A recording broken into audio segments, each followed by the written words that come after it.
গত ১.৫ মাসে বঙ্গোপসাগরের বাংলাদেশ অংশে ৫টি লঘু ও নিম্নচাপ সৃষ্টি হয়েছে। সর্বশেষ নিম্নচাপটি বাংলাদেশের কক্সবাজার উপকূলে প্রবেশ করেছিল মাত্র ৪ দিন আগে। এটি দুর্বল হতে না হতে বঙ্গোপসাগরে আরেকটি লঘুচাপ তৈরির আশঙ্কা দেখা দিয়েছে। ফলে আগামী ২ দিন বিরতি দিয়ে দেশে আবার বৃষ্টি বাড়তে পারে বলে জানিয়েছে আবহাওয়া অফিস। আবহাওয়া অধিদপ্তরের পূর্বাভাসে বলা হয়েছে, বুধবার থেকে আগামী শুক্রবার পর্যন্ত সারা দেশে বৃষ্টি কমতে পারে। এ সময় উপকূলীয় কয়েকটি জেলায় হালকা থেকে মাঝারি বৃষ্টি হতে পারে।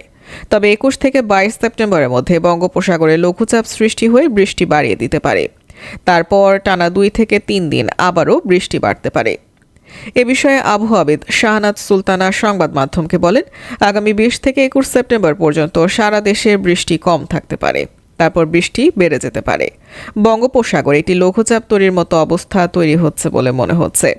এটি লঘুচাপে পরিণত হবে কিনা তা আজ বুধবার বা আগামীকাল বৃহস্পতিবারের মধ্যে নিশ্চিত হওয়া যাবে।